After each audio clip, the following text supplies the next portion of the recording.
Hi, Beach. How you doing? I'm doing good. How are you doing? I match your purple wall. I just realized. There you go. Yeah. It's perfect on my Beegie Adair t-shirt. Well, we are looking forward to this, aren't we? This is exciting for us to have Delbert on the show, and I'll let you introduce him in a minute. I want to say thanks to everybody before we get started. We are pre-recording this, and we're figuring out new software and trying to find new ways of making this a little bit better. But we're live with you chatting right now on YouTube, and really excited to get this up for you guys to see. Delbert's just amazing. So you doing okay, Beach? What's going on in your world? I'm herding cats, as you know. Literally. Doing a little writing, trying to practice a little bit. It's real tempting not to practice when you don't have anything else to do. You can just, clean your closet or something and say, I'll practice tomorrow. But it's been fun singing songs with you, though. It's therapeutic. It's doing okay. I'm trying to write a little bit and collate some of my stuff that I already have written. And so try to get it out there and, and read a lot. Stuff like that. Lots of reading. Yeah. Well, today this is a cool show. And we're going to start with a video, a song. BG, you want to set this up for us? Sure. When we did the Grover's Hat production, one of the tunes that I really wanted to do was this tune. My dad had a record of it back in the 40s when I was 9 years old. Why I picked that record, I don't know, because I was in the, fourth grade, maybe third grade. And, but it fascinated me. It was Johnny Johnson, a Chicago blues player. His old sort of ramshackle guitar, you could tell that it was an old instrument. Yeah. And him, and that was all the record was he was singing and playing at the same time. And I always loved that record. I would get my paper dolls out and get a piano there, never mind that it wasn't on the record. And I'd set up the paper doll in front of the piano, and she would play along with him. Yeah. And but when I went back to do the song list for the things that I wanted to put on Grover's Hat, that was at the top of the list. And I had always wanted to work with Delbert. We had met a few times and heard each other and all that. And I just thought, you know what? This is going to be a perfect song for Delbert McClinton.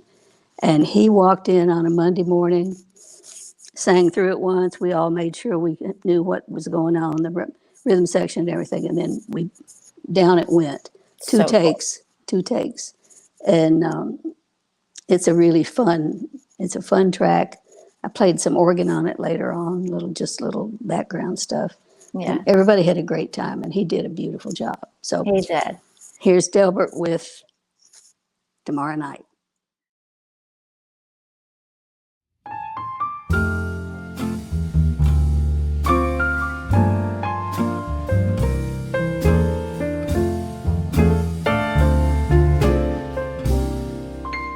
Tomorrow night, will you remember what you said tonight? Tomorrow night,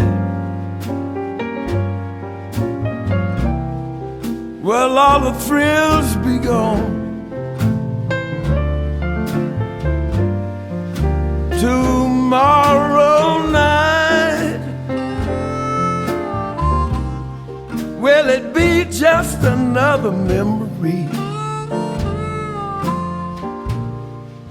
or just another lovely song that's in my heart to linger on?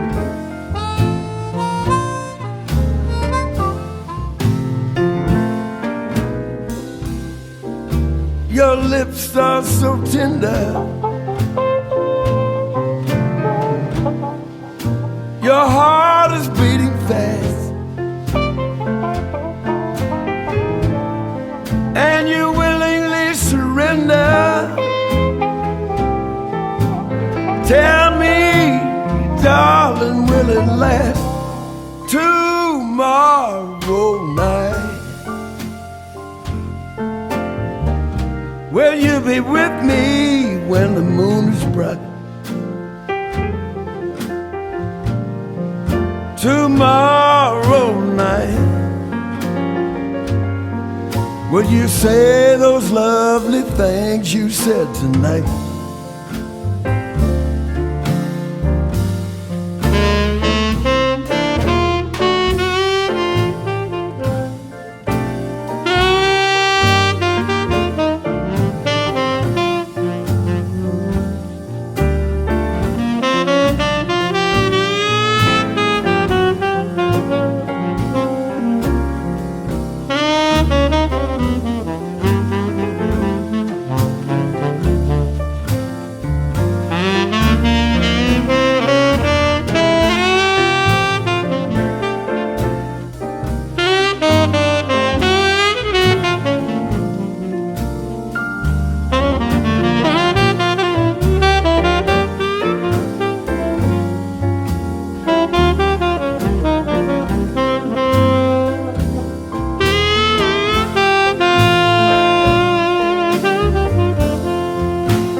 Your lips are so tender,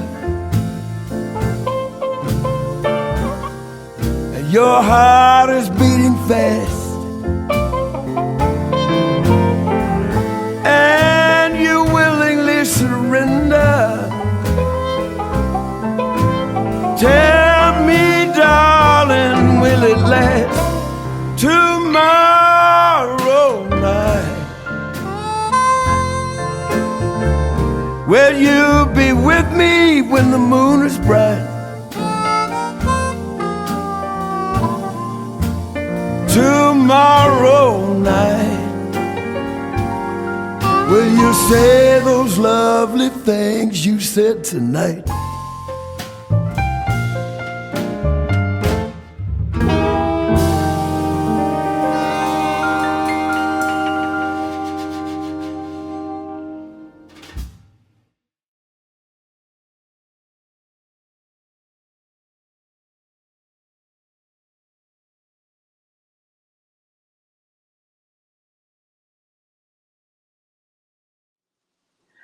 Oh, that is one of my favorite tracks on the album.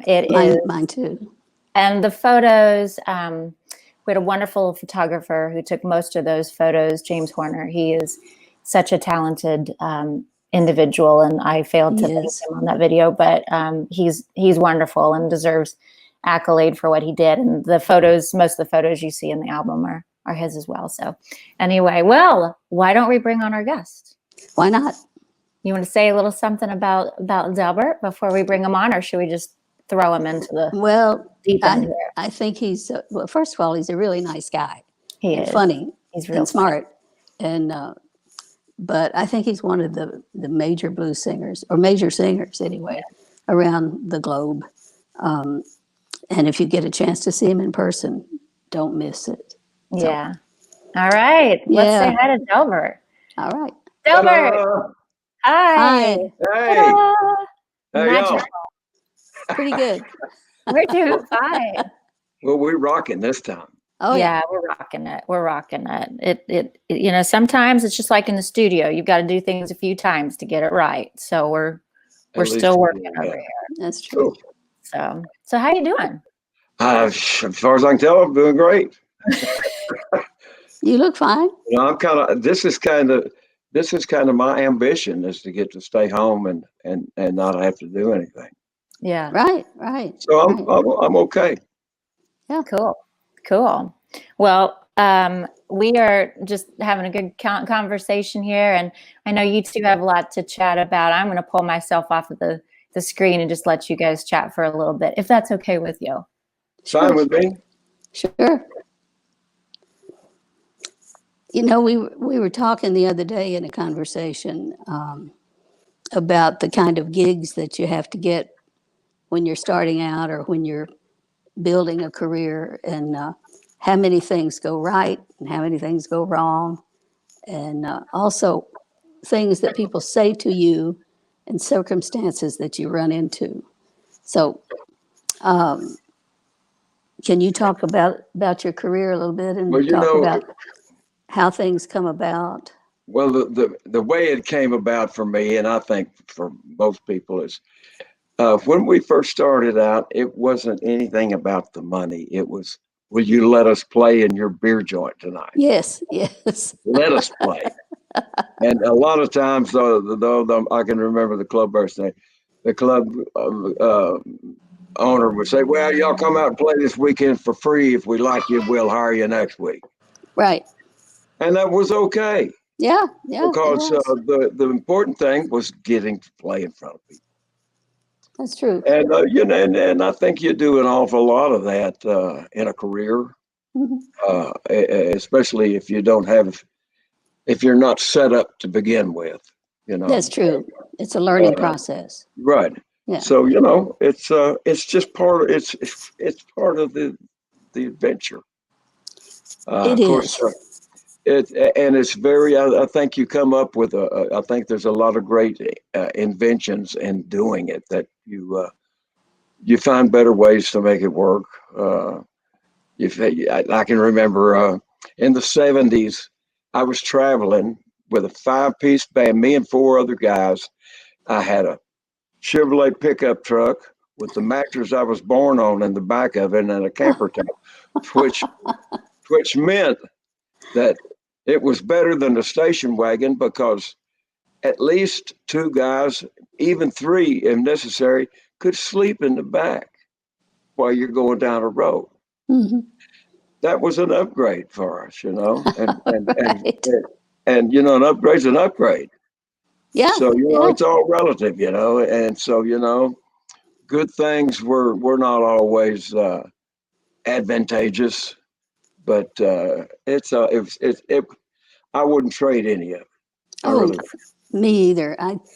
I think a lot of it has to do, certainly in my situation, after I got out of graduate school, I moved here, moved to Nashville, and just started working some shows on WSM and getting cocktail jobs on the weekends so I could supplement my meager salary. But I think a lot of it was just accidentally being in the right place at the right time. Like Well, when I think you that has a know, lot to do with it eh, because if you go ahead, I'm sorry, oh, I I didn't was mean. just going to say, and then you meet people.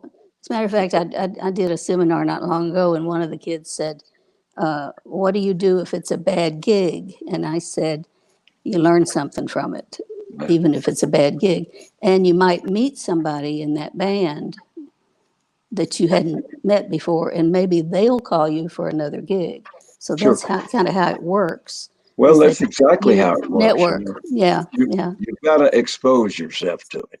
right. Good, bad, or ugly, you have to expose yourself to it, and then you make you know, if you're good enough with controlling what you're trying to do, you have a good time whether it's a bad gig or not. Right, exactly, You know, and if you don't exactly. have a good time, you win if you come off looking like you had a good time. Right. So you know, it's the juggling act never ends really, Yeah, that's true.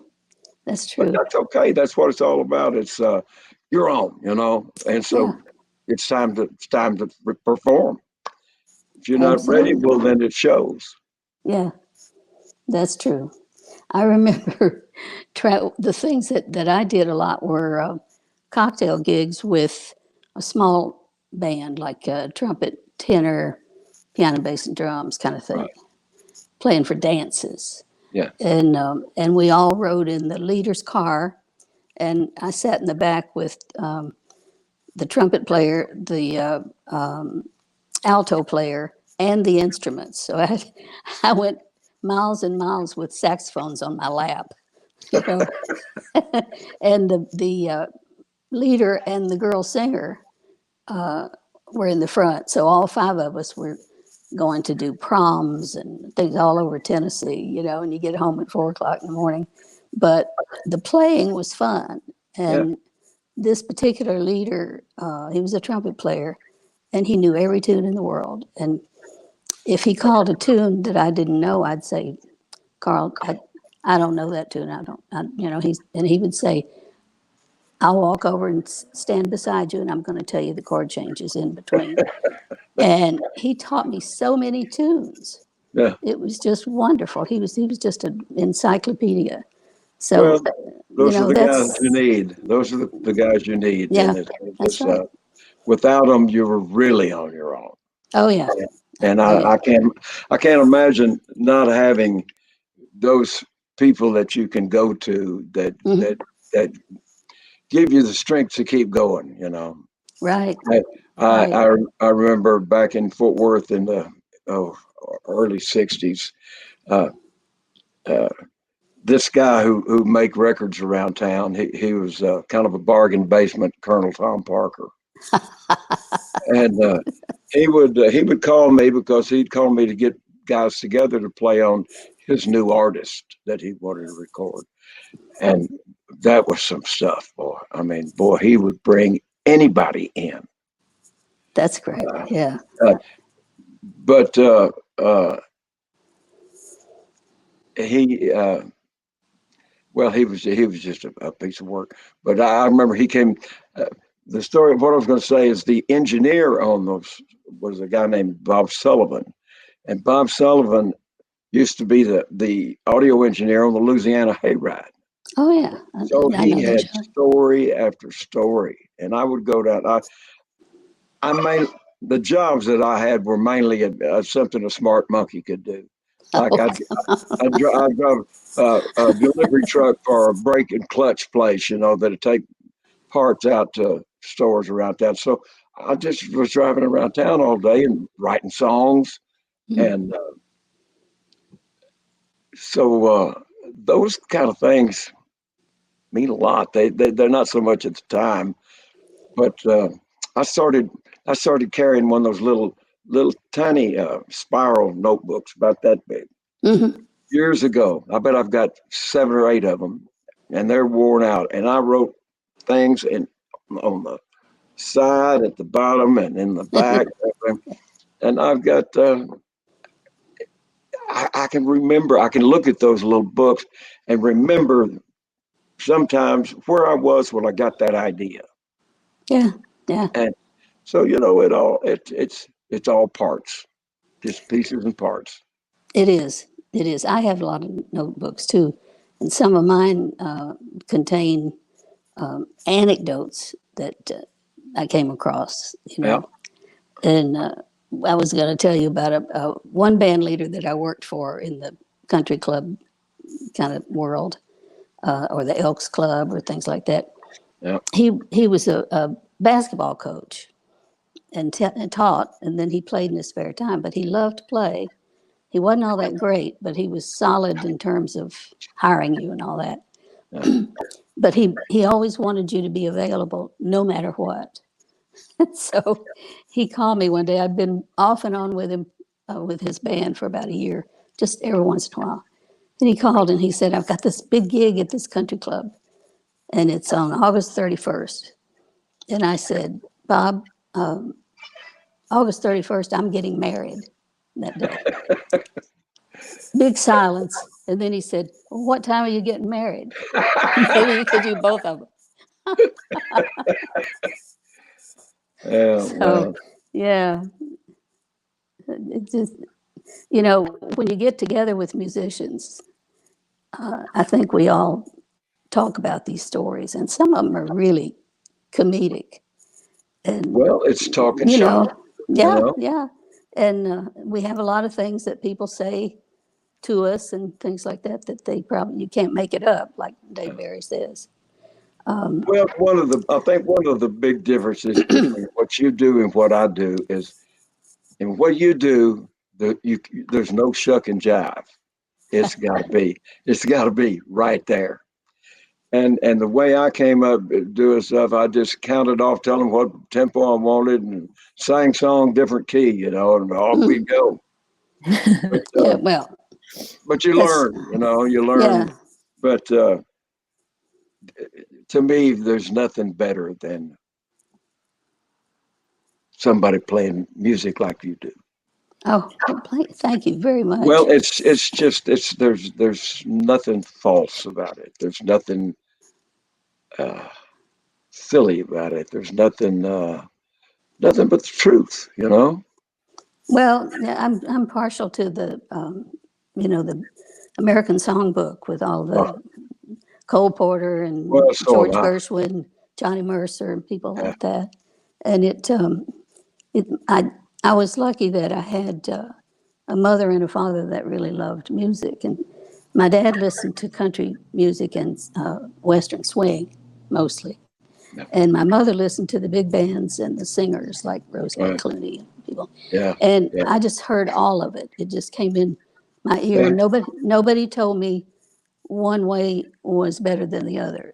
So I would play San Antonio Rose and turn around and play Stardust. It's Well, that's the same way I feel. You know, yeah, if I hear a song and I feel like I can do it and make it mine, I do it. exactly, I exactly. can remember all of those songs you were just talking about and all. I can remember walking around as a little guy and knee high to uniforms because it was war.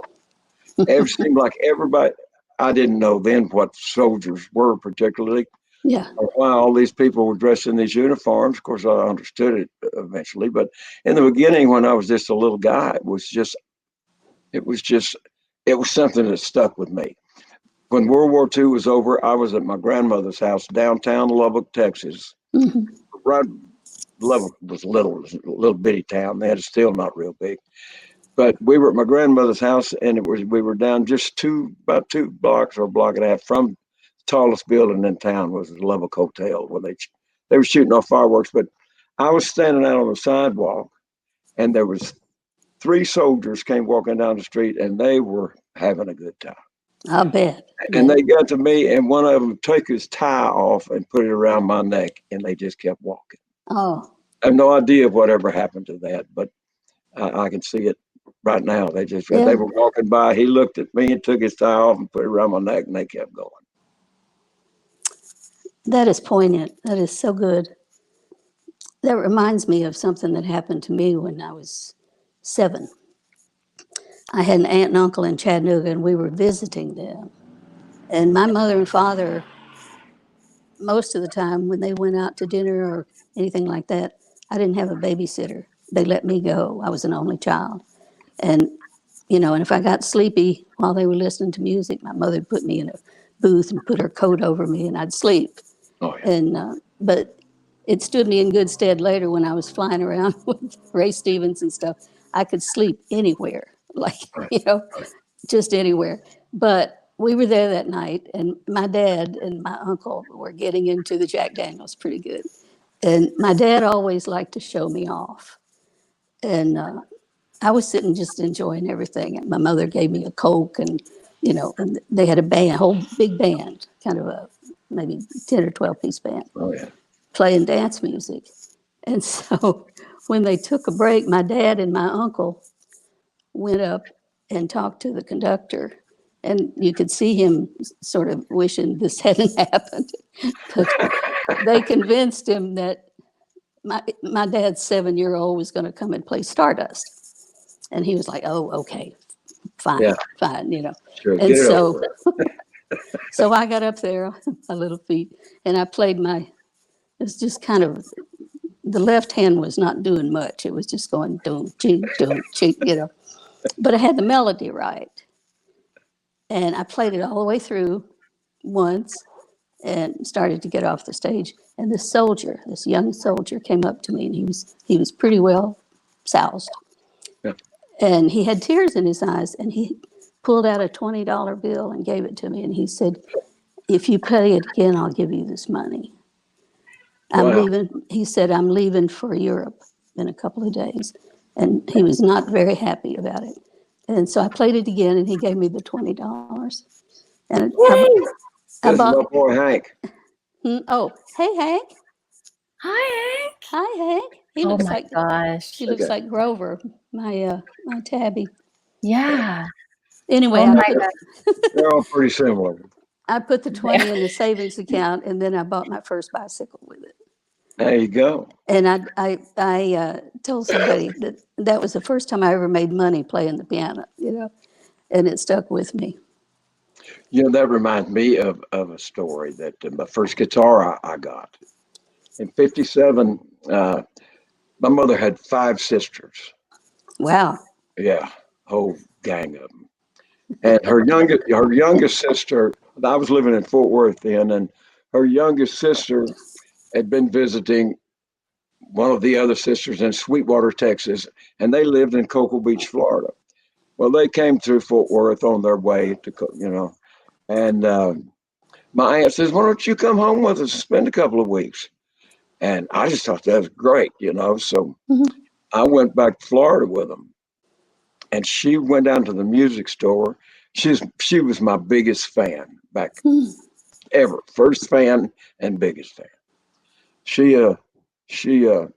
went out to the music store in town and rented me a guitar Oh, and took me to the Starlight Lounge where all of the astronauts used to hang out. mhm. Well, they had every Wednesday night they had a talent show, and the last Wednesday night of the month, the previous winners would perform, and the winner would get $100.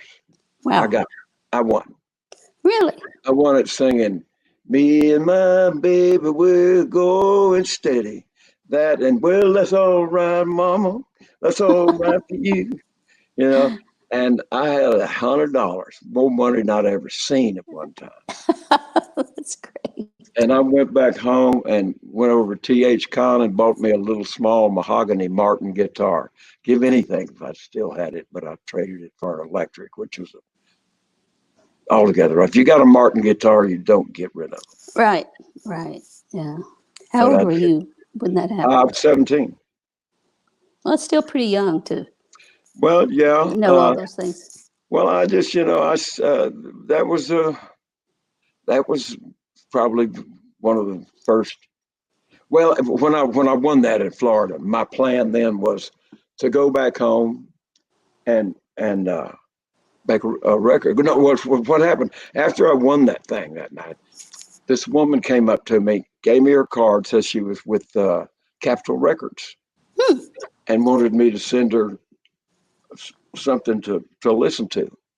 So I was pumped. When I got back to Yeah. when I got back to Fort Worth, I got a few guys together and we went in the studio and recorded "Mean Woman Blues."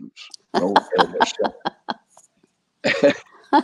and I sent that off to her, and I still hadn't heard from her. No. But I thought, man, I'm on my way. Here we go. Oh, yeah. Yeah. You've done a few things since. I think your career Oh, yeah. flourished all the same. So in a way, you thank her anyway, Oh because yeah, maybe that's why you took the path you did, because she didn't call. True. You ever thought about that way? you're going off terribly deep on this. I know. I'm sorry. I didn't even mean to. No, Actually, I was you know. about to transition into something else, and it just Okay, I'm sorry. it went sideways. Yeah. Anyway, you did okay. Is my point. You did just fine. I did. You know, I can't. I've never in my career ever thought about doing anything else. Everything else was no more than a means to an end. Yeah. Me too. Yeah. I mean, I can't imagine. I had jobs, man. I Oh, hate yeah, I did too. work. Work is not good for me. Working for somebody else, especially, is Yeah. not good for me. If you do you have the book that woman wrote on me a couple of years ago? I'll send it to you. I'll send you both of you one of them. Okay. It's I'd Thanks. love to. it's got some good stories in it. You know. Well, I would love to read it. Yeah. This is great. These stories are fantastic. I'm sitting back here forgetting that I'm supposed to actually be running this thing. I'm like, tell me more. Tell me more. Well, let's do this once a month or twice a Okay, month. we can. Well, actually, We could do a series. There you I go. want to. This is a terrible segue, but I want to set up a little video. People like to hear a little music on this thing. And Delbert, there's so much in between, but I wonder if you can share a little bit about fast forwarding to the cruise And I think you know the video generally what we want to show. I wonder if you can. I think you're doing the Lucas thing. Yeah. And Stardust to boot. Stardust. Yeah. Well, Lucas Nelson is he's a freak. He is a freak. He just is. He's so good at everything he touches. Yeah. And he's a solid young man. You know what I mean? I mean, he comes into the place. First thing he does is he introduces himself to everybody, and he just has a way of putting everything at ease, and he knows every song his daddy ever did, and every song anybody else ever did. He's quite the guy. Anyway, that's what this video is. He's on the cruise. I have a cruise that I've been hosting for 26 years. Wow. Yeah, tell us about the cruise.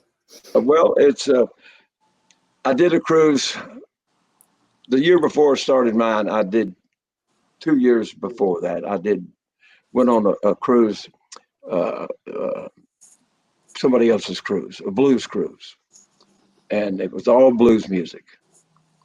And I love blues music, but mediocre blues music gets real old, real fast. Especially on a ship. That's true. And especially when it's piped through the ship. Yeah, you can't get away from it. But I'll tell you the funniest scene that I saw, and I'll never forget it, because blues guys are blues guys are blues guys. And they all wear black shirts, black hats, black coats, black pants, black boots. And we were on St. Martin. And this friend of mine, my best friend who went into the cruise business with me, we were sitting at this little table, you know, outside place, having a beer. And these three guys from a blues band came walking across the beach in their black suits, their black sunglasses, their black, but just as wrong as it could look. And they were just must have been hot. Strutting their way, you know. Yeah, baby. You know, but it was I'll never forget. It was like just taking a picture. I thought, boy, there's one for you. But I've seen a lot of that. I've been that. So anyway. Well, let's show this video of Lucas in the jazz bar, right? You have a after hour. Okay, I'll tell you what it is. The cruise. There's music starts about 11:30 in the morning, and goes till way past midnight. Sometimes till 4 in the morning. That's the after hours piano bar. Okay. And it's ultimately the best. It's different from everything else because everybody else is on stage. So Red Young, who's a longtime friend of mine, piano player, knows every song in the world, and so he had the after hours show, piano bar. It turned into anybody that wanted to, that could, would come down there and sing. And Red could. He's one of those guys that could accompany anybody. Yeah. So it was one of those nights that Lucas got up and did this that we're about to watch. Oh, you all are gonna love it. So this is Lucas Nelson, Stardust. Now the purple dust twilight steals across the meadows of my heart. High up in the sky, the little stars climb, always reminding me that we're apart. You wander down the lane and far away, leaving me a song that will not die. Love is like the stardust yesterday, the music of the years gone by.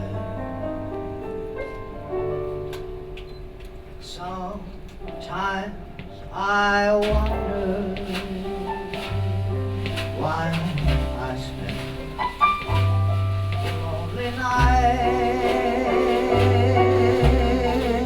dreaming of a song. The melody haunts my reverie, and I am once again with you. When our love was new, and each kiss an inspiration.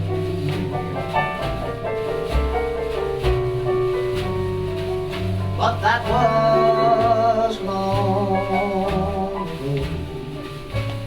Now my consolation is in the stardust of a song beside the garden wall. When stars are bright and you are in my arms, the nightingale tells his fairy tale of paradise where roses bloom. Though I dream in my heart, there always will remain my stardust melody, the memory of love's refrain.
Of love's refrain.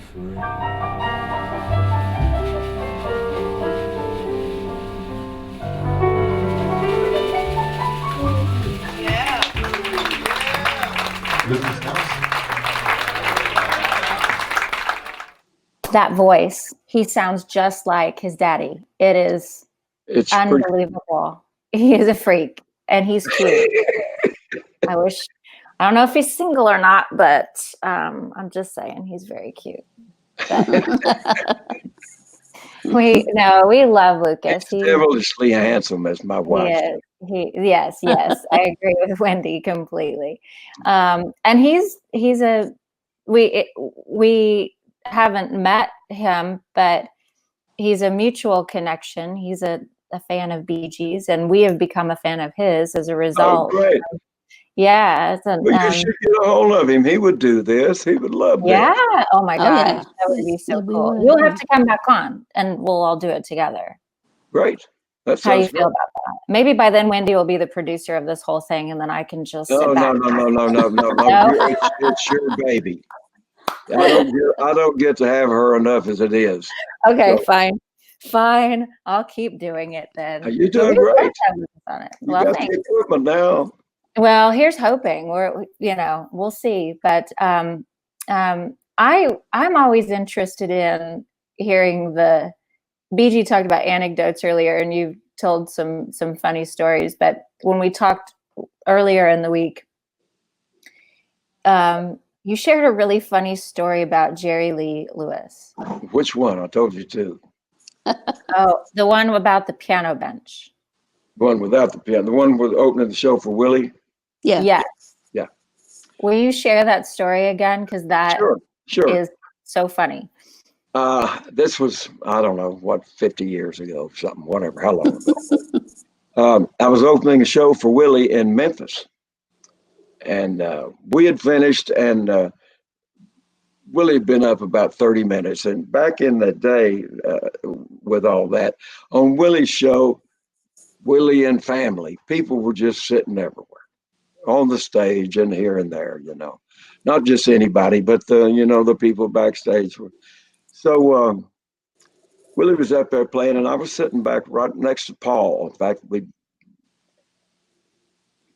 talking every now and then between songs. But Paul's his drummer. He died here just short time ago, 3 months ago or so. Anyway, I noticed a big stir over on the right side of the stage, and I looked over, and Jerry Lee and his entourage were coming up the steps to the stage. And of course, Willie noticed it, and he looked over and gave him that big Willie smile and welcomed him up there, And they finished the song, and he asked Jerry Lee if he wanted to play one. And he hemmed and hawed a little bit and looked around, and Bobby got up from the piano and walked away. And he walked over there, and the piano it looked like a grand, but it's an electric, And he stood there at that, and he reached down, and he picked it up about 6 inches and dropped it. And it made a bunch of noise. Willie's still keeping us cool, but Paul reached down in his gig bag right there beside me and pulled out a .44 revolver and laid it on his tongue. And Paul wasn't joking. He didn't. Paul meant business. He usually carried in his shirt pocket a little 22 pistol about that long, which but Paul was Paul, and he's just Paul was a pimp back in the day. Really? Yeah. Oh yeah, in Fort Worth. He was a drummer. I met him on some of the gigs in Fort Worth. He was a pimp, a car dealer, and a drummer. Good company. We used to call Paul the anti-drummer. Oh. In fact, one night we were doing a show with him, and what's his name? Bass player. What was his bass player's name? I'm losing my mind. Anyways, he says, we laughed Willie last night. I said, what do you mean? No, not Willie. He said, we laughed Paul last night. The band went indicating they'd gone all the way around and caught back up with him again. Anyway, They were pair. They were two of a kind, and he always had Willie's back. Yeah. Oh yeah. Wow. And he was something. He was a good guy. So what happens after all this for you? What are you most looking forward to when you get back out of quarantine? I want to go to Popeyes and get some fried chicken and red beans and rice. Oh, well, that sounds delicious. They made it is so and it's bad, not it's so good. Yeah. Yeah. Let me say that we are trying really hard to keep the economy going, even though we're encouraging everyone to stay home. So, whether it's delivery or however you get it, support these businesses. But it is not the same to No. not to experience it, whatever it No. was. But Well, but luckily you can still get it right now if you wanted to. Yeah, but you can't. Yeah. I can't go drive through. I don't even know if Popeyes is open. No, we don't either. We don't either. It doesn't matter. I wouldn't drive through anyway. I'm the age that this old coronavirus is looking for. Yeah. Although I think I'm healthy enough but there's just no point in pushing. This is crazy. This thing. It's killing people right and left. And what just went on this weekend, I can't imagine what we're going to hear about that in about 2 weeks. Yeah. 13 days from now, we'll hear about it, I'm sure. Yeah, we're in the same boat. It's we get people who are not terribly pleased with my technology skills, and they just Who keep tells you that? suggesting. What makes you think that you keep to? Oh, please. You have fans that write in and suggest things, we get it too. And we've had the shelf shaming, where the thing now, since everyone's doing things at home, they judge what's behind you, and we've got it all. We've had it all. And there's that, whatever. But my point is what I keep trying to tell people, and that I support anyone who thinks the way we do. We're not tuning a piano just for the sake of tuning a piano, because it's not worth putting anyone's life at risk right now, and quite honestly, potentially infecting a space that is very clean and very safe. I know. So it's I guess I see people out going about their business, and I'm not going to do that right now. It's a mess. It's a mess. I don't know what to say about this, because I've never been here. None of us have ever been here. Well, I saw a thing today that said, this was on my phone in a newspaper article, and it was talking about people who refuse to wear a mask versus people who do. And if you read the statistics and all the things that the doctors are saying, you'd be crazy not to wear a mask. Well, but they've turned it into, I have the freedom not to wear a mask. Well, fine.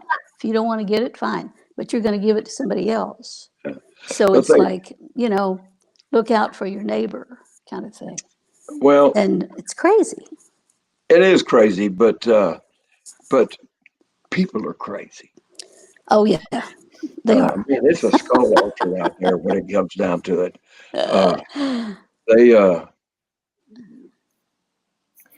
Well, and the reality of it is like you said earlier, we're lucky in the sense, one, we don't take for granted that we have comfortable surroundings, so we can get through something like this with more than a lot of people. We know that. But you also try to find the good in it. We're cooking more. I've learned to cook some things I didn't know how to cook. We're sitting at the piano, even though it's out of tune. We're making music and putting it out in a way that we didn't before. But there are good things that come from these scenarios. Sometimes you have to search a little harder to find them. But it does give you time to sleep and relax, and hopefully for some people at least. Playing an out of tune piano sounds really good if you hold your mouth just right. I think we're doing okay on that one. I'll ask Big Robbins about that and see what he thinks. Well, I feel like, Delbert, the invitation is open for you to do this whenever and as often as you want. Absolutely. This is so much fun. I'll have to make up a bunch more lies before we do it again. Cool. Okay. That works. One of the things that would be fun, and it'd be long distance, but I have to take 10 steps and I'm over in my piano room, and you could have a microphone in your house and we could play something together. Well, will that work? It was certainly something we could try. What if it sounds crazy? Who cares? Yeah. What are they going to do? Turn us off? Right. Yeah, I had one lady texted that she was very upset because my music room doesn't have curtains. It has those little shutters, and so I can get the sunlight in. And she said, "You just better go to Walmart and get you some drapes." I have so many things to say about that comment alone, but we're bigger than that. We won't do it. Things do you need to be doing besides telling me to get my drapes? It's fun. Anyway, it's funny. So you can't make it up, like I said. I think the main thing is that we just do what we can to help each other, and this is fun. This is a cool thing to do, and it's safe, and it's a healthy distraction and entertainment for hopefully people watching, but it's certainly fun for us if nobody else. So I want to just, before we sign off here, I want to thank you, Delbert and Wendy, for arranging this. Well, thank y'all for thinking of me for this. Oh, are you kidding? Well, this is so cool. And everyone go to delbert.com, check out his music, buy his music, and buy the book. We all need to read this book. So, and then you'll come back and we'll ask you questions about the book. I'll come back whenever you want. Let's give it a couple of weeks. Yes. Oh, I'm going to need a couple of weeks to figure all this out. Beegie, we could try some of that just like we did over at your house the other day. Mm-hmm. You sitting at the piano and me trying to sing a little bit of Hard-Hearted Hannah or something. Yeah. You know what I'm saying? I mean, I know people that are the guys that are recording, just like you were saying a minute ago. One guy do his, send it to the next guy. He puts the drums on it. The next guy puts the bass on. That's right. And, you never know. That's what they do anyway, is send it in and out with the computer files. And you get the guitar player from California playing on a rhythm section in Nashville. They do it all the time. Oh, I know. Even before this. But a friend of mine the other day did that, and this girl that sang the song sang it on her iPhone. Wow. Isn't that amazing? Yeah. They're doing movies on their iPhone. I know. You can just about do anything with it. Yeah. And I can't figure out how to do these damn broadcasts, and people are just using their iPhone. Have another wine. I bet you can figure it out there. I will. Well, thank you for doing this. Everyone, just a couple of quick things. This was pre-recorded, so we're on chatting with you. Delbert, I hope you'll join in on the chat. And we are donating a portion of our profits from beegieadair.com through the month of May. We're going to help support small business relief efforts. In June, we're going to support live venues because they're struggling, and we have a couple of favorite venues that we want to get back and we want to play. So we want to help them stay in business and support their staff and get their whole staff back and all that good stuff. So anything you buy, a t-shirt like this, you can buy a little wine glass like this, you can buy music, whatever you want. We're going to give a portion of everything that comes in to support various causes that matter right now. And please keep up with Delbert. He's on social media everywhere, and they do such a great job of keeping everyone posted on everything he's doing. He'll be back on the road hopefully someday soon and making more music, maybe with Beegie very, very soon. Yeah, that'd be nice. Yeah, it would be. Well, thanks for the Beegie t-shirts that you sent over here. Did you like them? Oh yeah, Good T-shirts. They're good black, my T-shirts. favorite color. Well, that's right. The blue's black. I love it. Well, we will, again, Wendy, thank you. And Delbert, thank you so much. Yes. Well, thank Thank you you all. Love both. you guys. All right. Love We you love you too. too. We'll see you all soon. Thanks everyone for tuning in. We'll have another happy hour Delbert soon. Okay. Sounds good. Yes, definitely. I'm going to sing Just a Little Lovin'. This record is dedicated to the ball.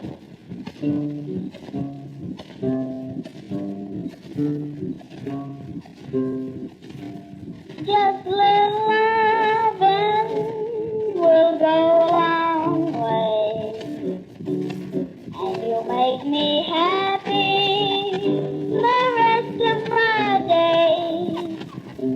Put your arms around me, and I'll be your slave. 'Cause just a little lovin' will go a long way. Ever since time began, love has ruled the world. Even Adam set the pace, started